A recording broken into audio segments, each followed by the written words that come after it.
We are awakening together. This is our weekly gathering we hold online. For more information, visit our website, awakening-together.org. We'd love to see you there. Good to see everybody.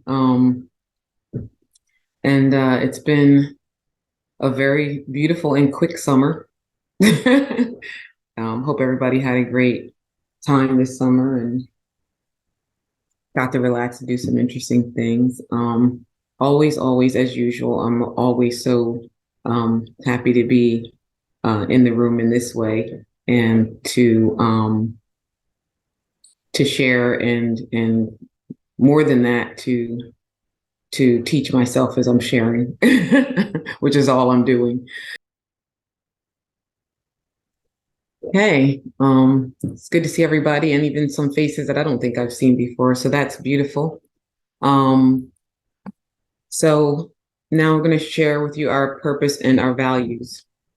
There is consistent wisdom in the universe. It shows up in all religions and philosophy, in all cultures, and throughout time. This wisdom is not unique or new. It is owned by no one and by no organization. No one has to go to a special place or special teacher to find it. It is the most abundant wisdom in the universe. Once one opens his or her heart to this wisdom, it appears everywhere by the hand of universal grace. Our statement of purpose, core value number 3, we accept one true self, which is one presence or being, non-dual without beginning or end, and absolutely changeless. We live this value by practicing letting go of the belief in the individual self as who we are. All right. So now we'll have the first song, which is a song by Lou Doty, who I actually know from Center for Conscious Living. Just a spiritual center that I attended some time ago and was fortunate to meet him. He's a great singer, songwriter, and he has many beautiful songs, but this was the one that spoke to me for my homily, and it's called Breathe.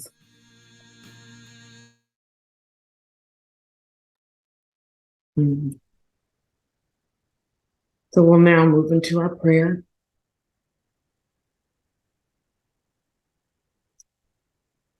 Breathe in, breathe out. May we know the immediacy and availability of this one life, this one power, this one joy. And may we live easily and peacefully as this one expression of the divine.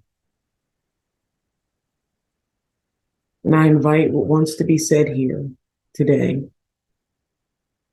and what wants to express itself.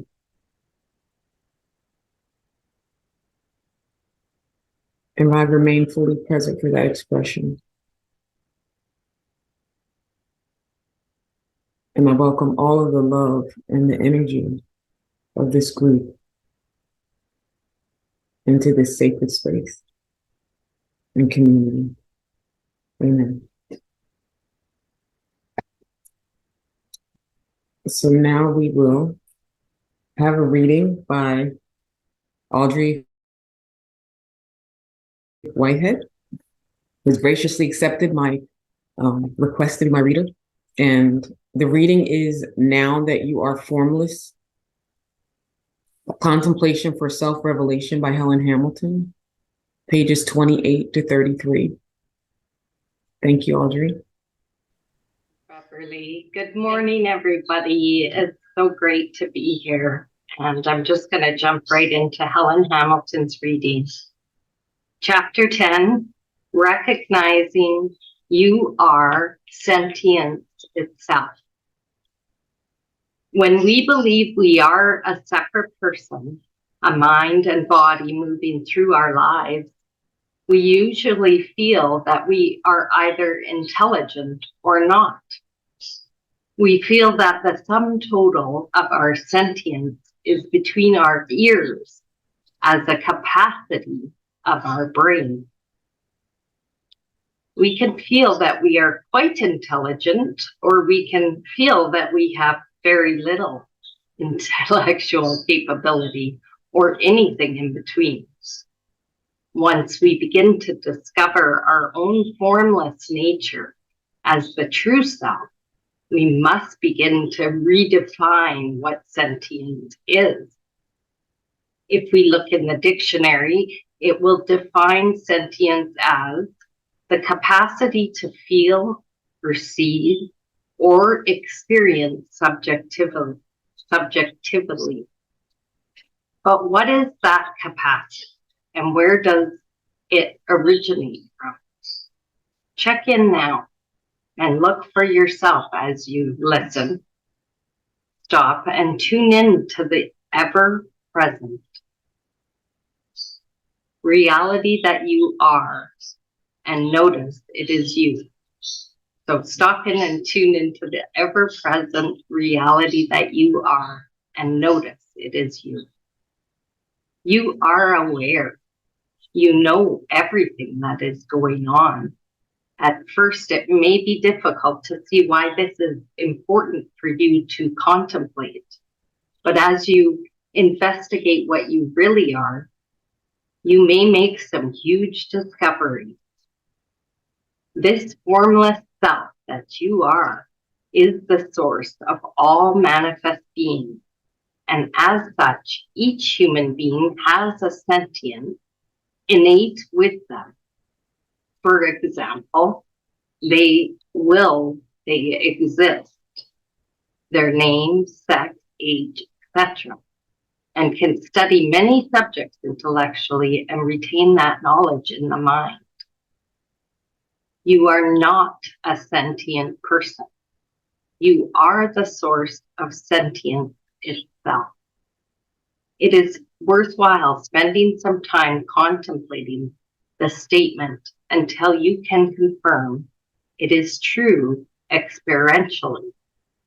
This means you must keep looking at this until you know and see clearly that you are the awareness itself that is looking at the intellect, mind, or thought. The knower of thought is not a thought.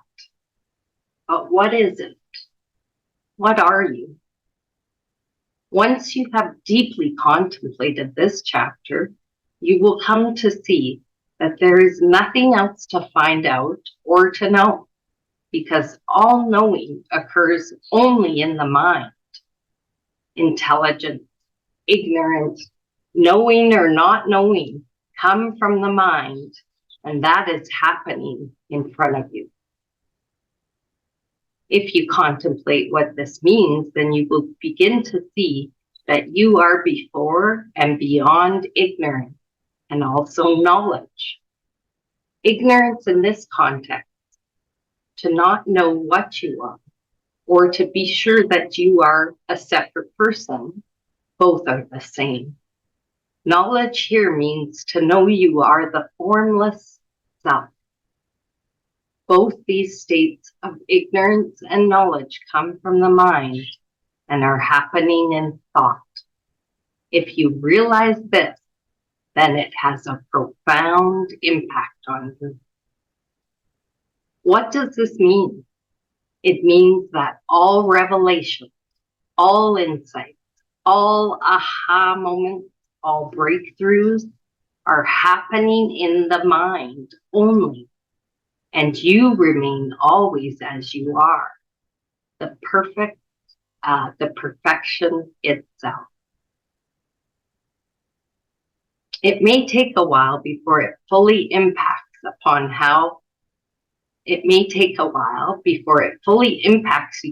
upon you how final this realization is.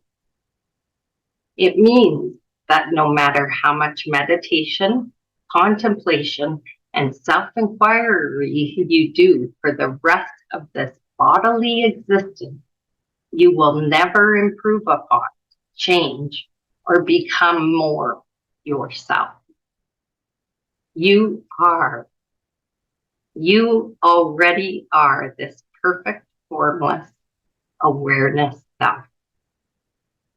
The paradox is that we do seem to need to use the mind to contemplate enough that we can finally come to see we are beyond, before, and inside the mind. We are the source of knowing and understanding, and as such are already complete, total, and whole. We have never been on this journey of transcendence, letting go, and in fact, we are not even the one who is waking up. Once this revelation really begins to happen experientially, we can begin to live from the contemplation of the self.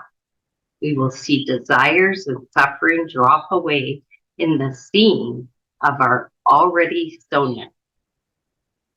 Chapter 11, Seeing Your Wholeness Before Desire Arises. As human beings, we almost always want something from our lives.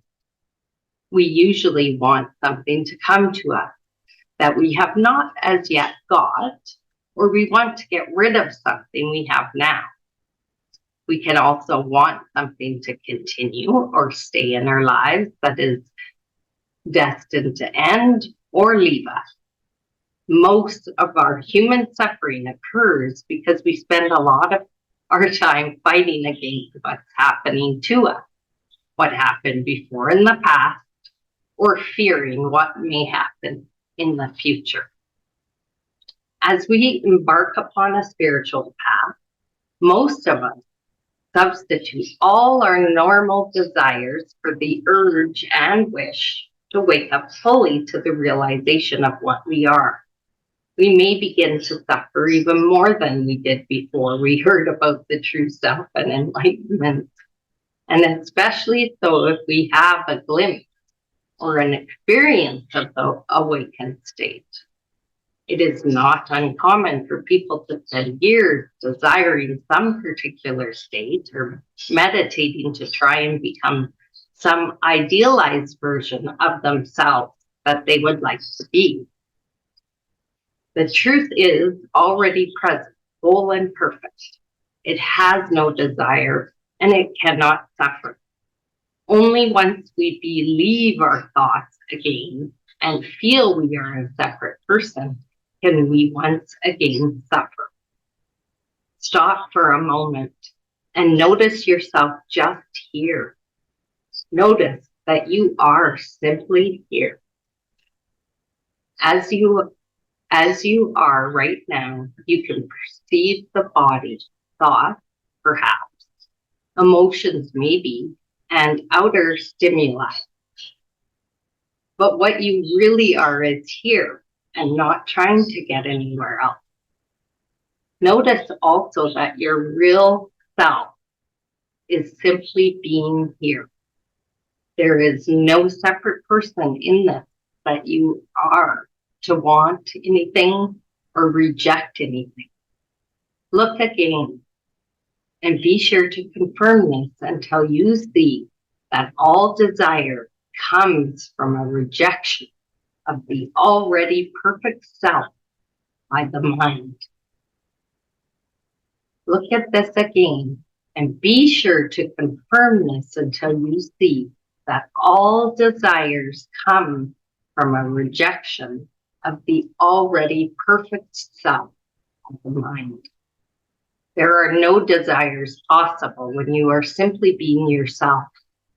Check in again and see that just as you are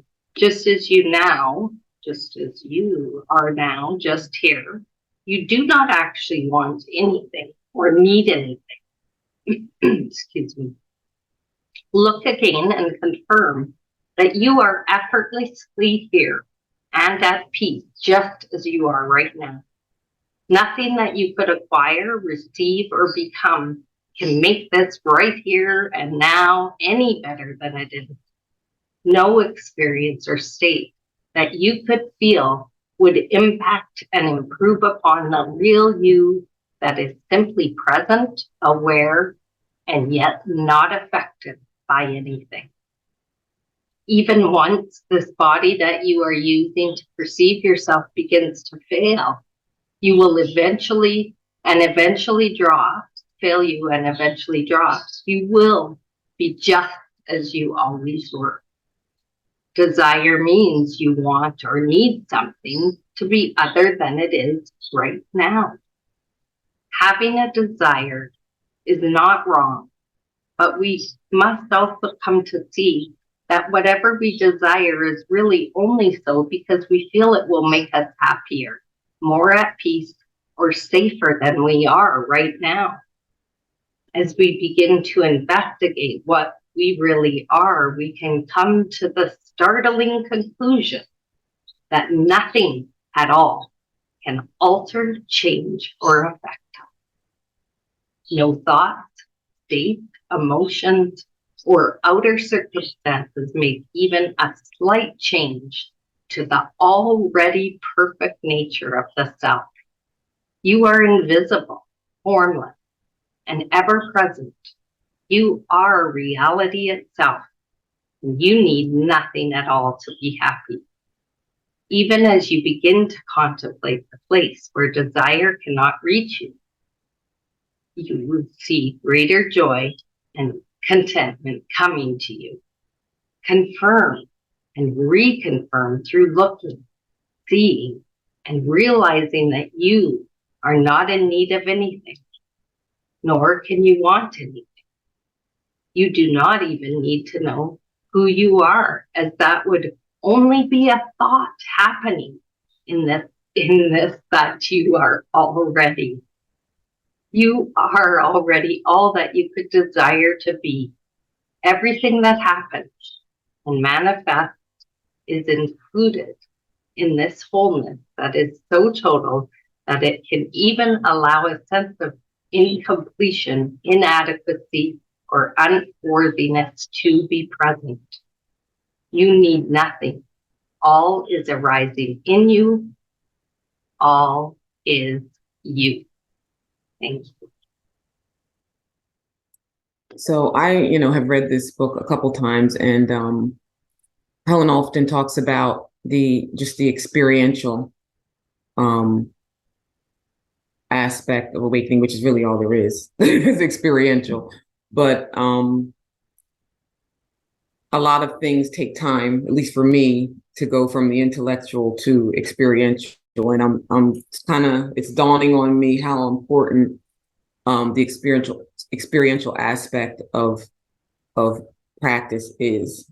And so as I've been diving more and more into the experiential landscape of what I am, I'm noticing that all that I have taken for granted and all that I have taken to be me,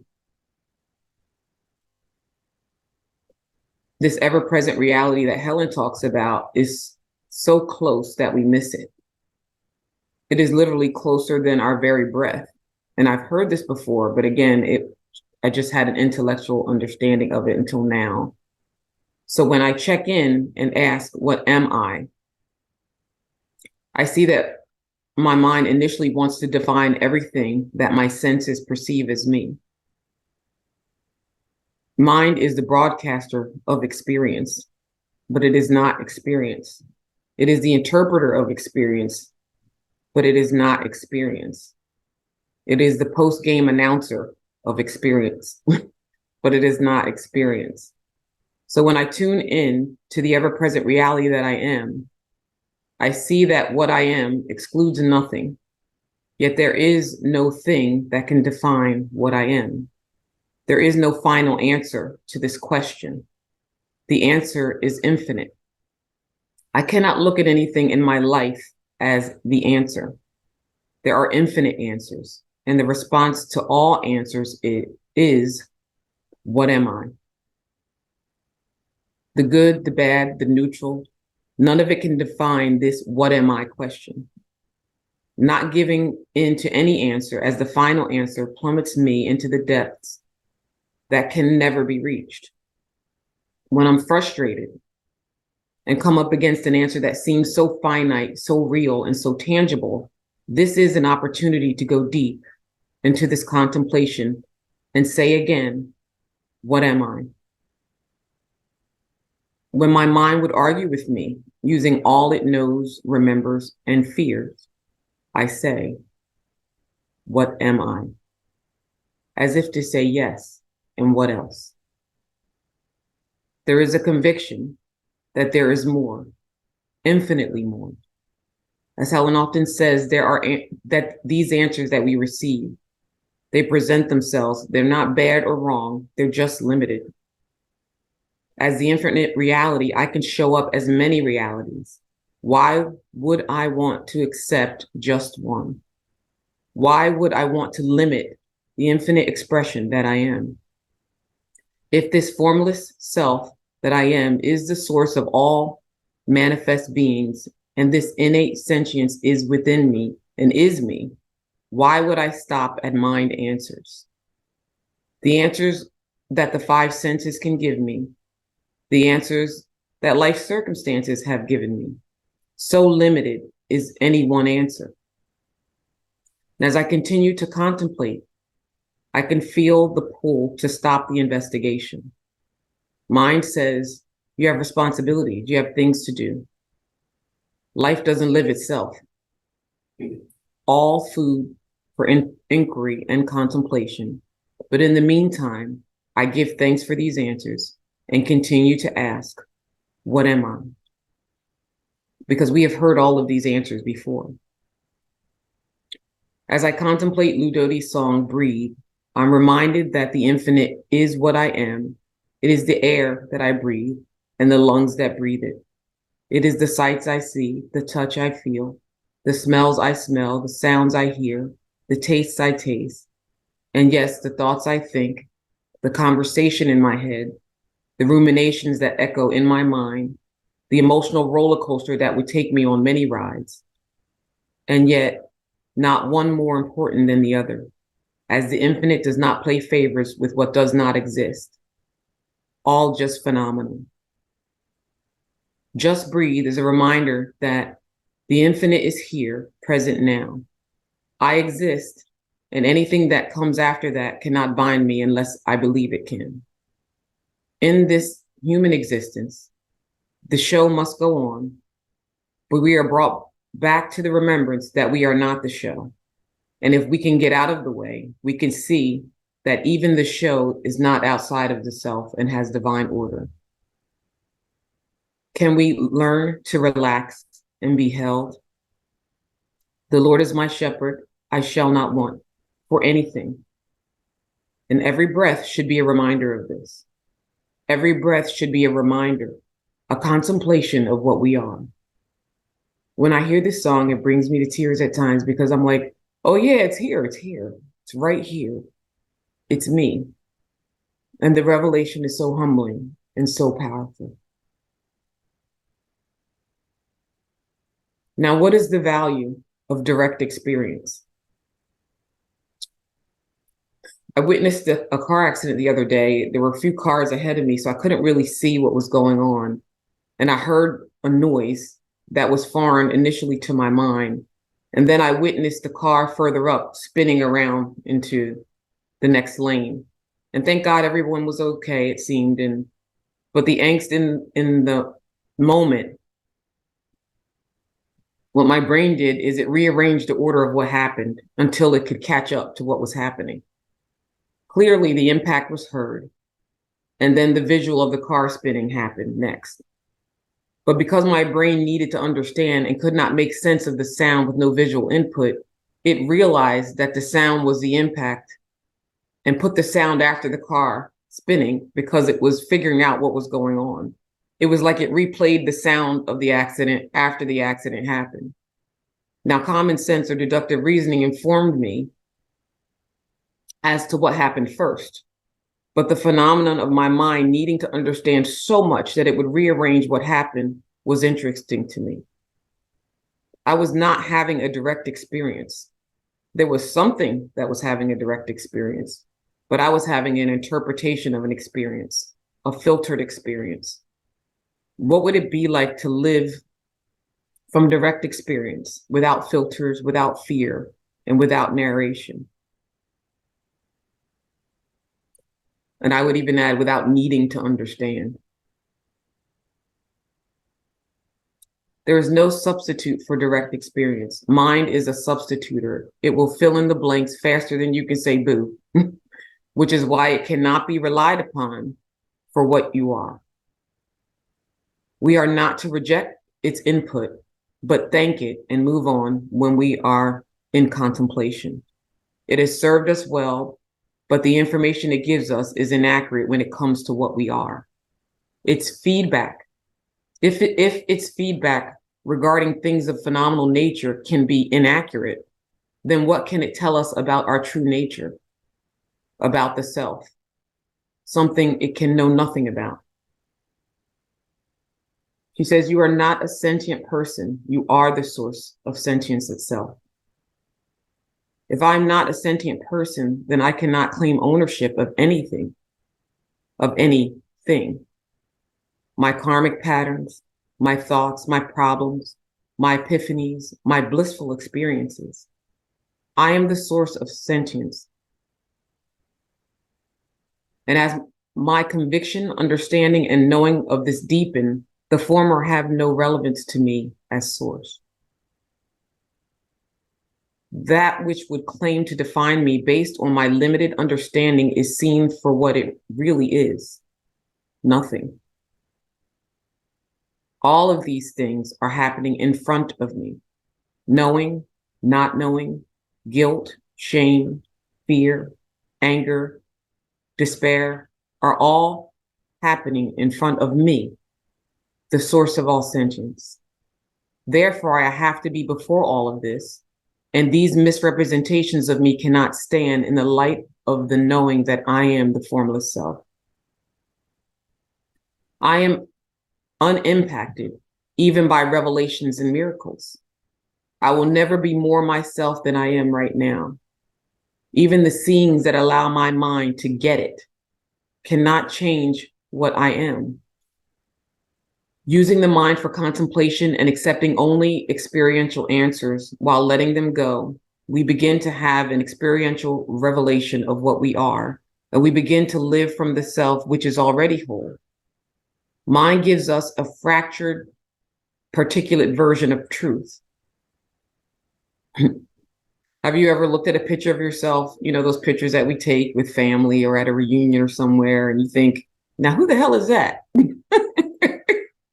I'm walking around with this idealized version of what I look like, and it looks nothing like the picture, and it's not capturing my essence. It feels one-dimensional, and you think that is not me. It's that picture you want to take and rip up, hope nobody finds it, and you want to do over. Well, mind is the same way. It can never capture your true nature, your true essence, and show it to you because it's limited. The desire to be what I already am has caused me great suffering. I have thought or felt that I cannot get what I want, be it desired acquisitions or awakening itself. This is a primary karmic pattern in my experience. And also only one answer. What we experience repetitively in our lives is one answer. We just never question it. My life is like a contemplation that has been cut short. It is my giving this answer or experience special attention and meaning that has led to my suffering. I can see how the echoing of karmic patterns has only been the call for me to come home. There is nothing for me to get rid of. I could never extinguish myself. I could only allow that which is unwanted to dissolve within the solvent of pure awareness, which is one with that which would seem to dissolve within it. There is only one thing happening, ever. And this can only ever be known experientially. I can think about freedom all day long, but to experience actual freedom in the midst of the apparition of its opposite gives the gift of unshakable conviction that mind cannot undo. Grace, also what I am, is this recognition and is available to us at all times. What could be closer than my very breath? That which breathes me is me. I, as existence, am the evidence of this one which I seek. She says all desires come from a rejection of the already perfect self by the mind. When I'm restless in meditation, there is a belief that there is some other moment than this moment, some other perfection than this perfection, that there is something else happening other than this. All desires come from the rejection of this perfection that is always present. When I start to live from this self, I see that the pull towards the known is a rejection of the unknown. There is still an addiction to what is known, though there be no knowledge in this activity. There's just the tried and true circuitry supported by memory, past experiences, and fear. Though the outcome be grim, it is predictable and safe. And there's safety in the known, even if it's not what we want.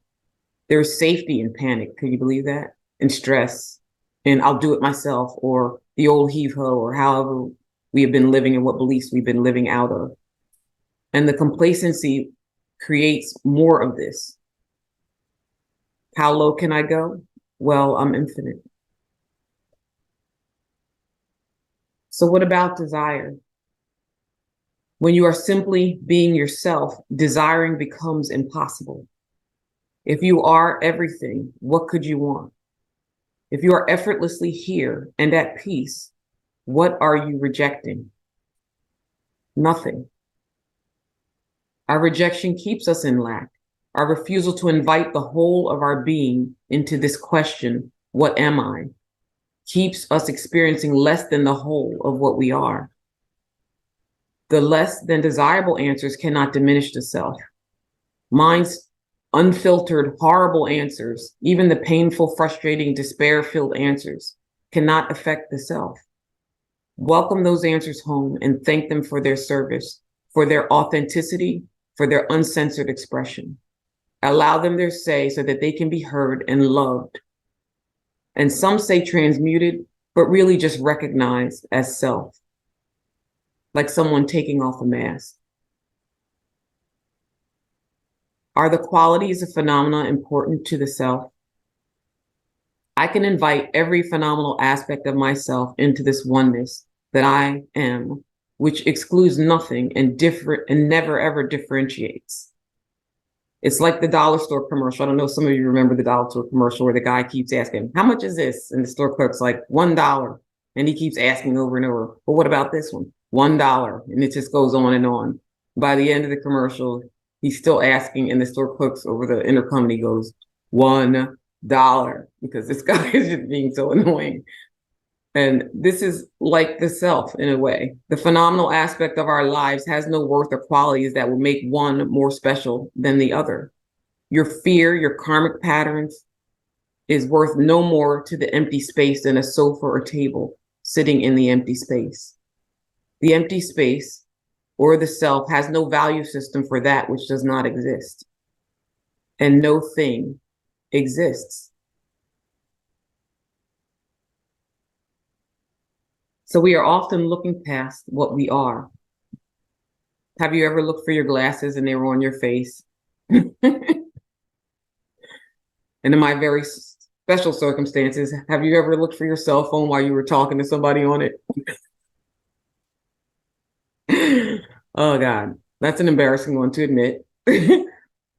So hiding in plain sight is the name of one of Helen's workshops that I recently attended and reminded me of the evidence that we ignore every day. What do we look past? Constantly looking for what we are. The empty space, the silence, this now moment. So many doors to what we are, none of them really hidden, just not recognized. So extraordinarily ordinary that we don't see it. And the mind says, now what? It gets bored. It cannot know or see what this emptiness would disclose. It can never know the depths that I as self would reveal to self. It can, however, ask the question, but it is the self that hears the answer.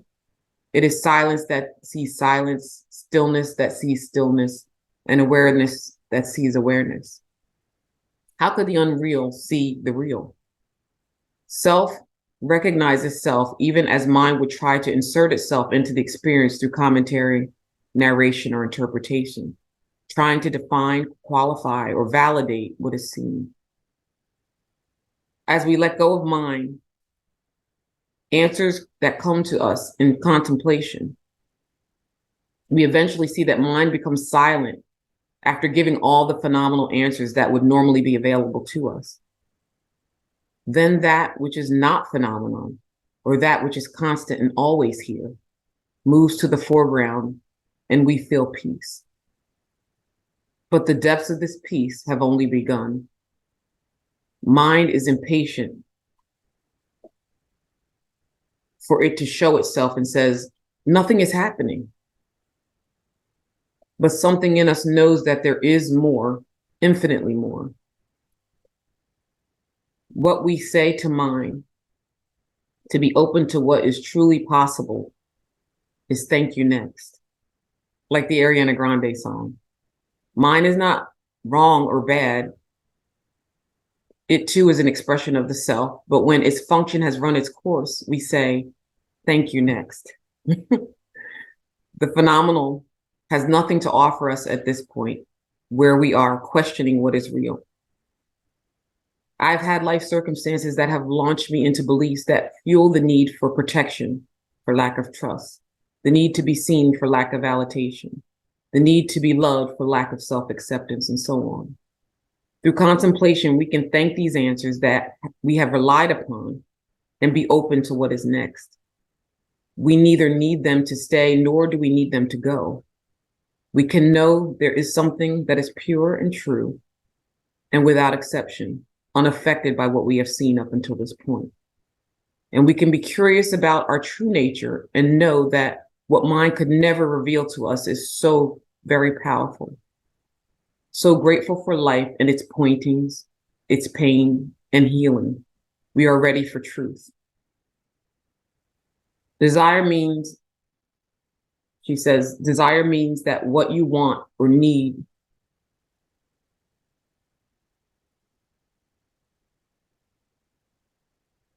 desire means that you want or need something to be other than what it is right now. Desire is feeling the absence of something. Though desire is not wrong, it could be a sign that we are not at peace or that we are living from the separate self. When there is a conviction that we are the plenitude that we seek in all of its aspects, we begin to feel a fullness that cannot be touched by beliefs, thoughts, or emotions. We can allow lack to become a doorway rather than a threat or hunger that we cannot fill. She says, even as you begin to contemplate the place where desire cannot reach, you will see greater joy and contentment coming to you. Desire is an amazing point of contemplation. As we live as this question, what am I? The question disappears as we begin to live as the answer. And the answer is endless. Thank you. This concludes my homily, and we'll move into the song. It's a song by a beautiful Nigerian artist, a woman. The name of her name is Thames, and the name of the song is Free Mind. Thanks, Simon. Thank you, everyone. Just want to remind us that Awakening Together does survive by our love, our attention, and our donations. Thank you, everyone, for bringing your energy to this homily and allowing me to share. And so this is a time for us all sharing if anyone would like to share in the room. There we go. Hey, Bev, I just wanted to say I always enjoy your homilies. You're clear. You're bright.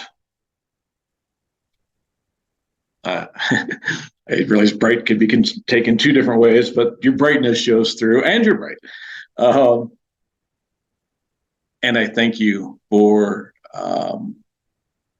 showing on up and making my day a little bit brighter. So thank you. Hallelujah. That was a beautiful, wonderful message. And I just want to say one thing. The one thing that keeps coming up for me is what you said many, many times. In my mind, all desires are a rejection of what is already perfectly here. I was reading yesterday, Regina's thing on patience, because it's one of the things that I keep handing. And the number one that says is remember who you are. And it's kind of like, what am I? Okay, I know that I am here now, but you said it perfectly. So if I need to say it, infinitely present now, infinitely present now. So thank you for that. Thank you. It was just a beautiful homily and exactly what I wanted. Sorry. Hi, Beverly. Thank you for your homily. You said so many things, and what it stuck with me is the notion about desire. I was thinking that perhaps not always desire is. This is my I don't know how to say it, my version, let's put it this way. Yes, I think desire can be the desire not to be here and wanting to be somewhere else, of course. But what if I get curious with desire and instead of judging the desire is telling me, no, you don't want to be here because you want to be there. It's telling me something, and I get curious and I said, okay, what is this desire asking me? Because a spirit moves us through desire, and it uses our mind to communicate, because the body is a communication device, not for me towards others, but for spirit to communicate to my body using desire. So instead of closing up so much, okay, I in the sense that it's good to open up and say, okay, maybe it's telling me something. It's motivating me to do something, and not just, desire is not good. It's what I'm trying to say is that we should get a little bit curious with desire. That's my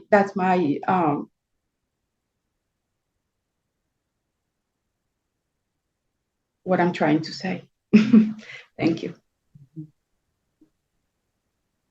Yes, I love that what you said. And desire for me, like what I was saying is it's almost like a doorway into, like, what is this that wants to be felt or seen, or what's happening here. So Yeah. like you said, rather than making it bad, or I'm not supposed to want something or whatever, but just being curious. Exactly. Yeah, Exactly. Yeah. Thank you. Thank you. And Jill? Yeah. Bear with me. I'm super nervous to share. But what came through you was so amazing. This homily was so deep. And I remember 20 years ago, somebody saying to read Eckhart Tolle and buying his book. and reading his teachings and thinking, this stuff does not make sense, like at all. Put the book back on the shelf. 4 or 5 years later, picked the book up and it was profound. And I want to admit that that's sort of the way it is with Helen Hamilton for me. You know, I attend her satsang and my mind is off to the races. I don't get it. Anne will often read from her books and meditations, and I'm getting glimpses of like having somebody else read it and understanding. But when Audrey was reading that, it was like stuff was landing, and I just like was taking so many notes, Beverly, and it's like one that I just want to thank you. There's just a way of what came through you just landed here. And I think the biggest takeaway for me is no matter how many meditations or spiritual practices, you will not improve yourself because you are already whole and perfect. And, you know, there's just this drive to get somewhere and I'm already here.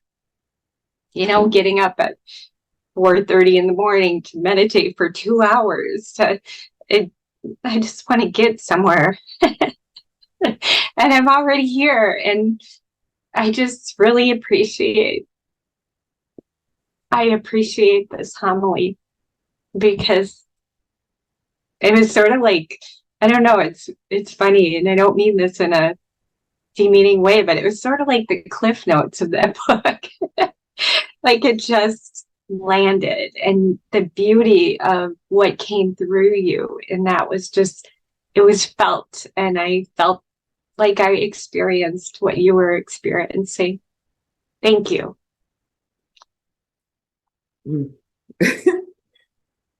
So, I guess we will move forward to the song now. This is a song that was popular several years back, and this Ariana Grande, you know, she's giving thanks to her exes for what she's learned and what they've made her become. And it reminds me of contemplation and how we can thank mind for all of its answers with immense gratitude and look beyond phenomena to see what we are. Thanks.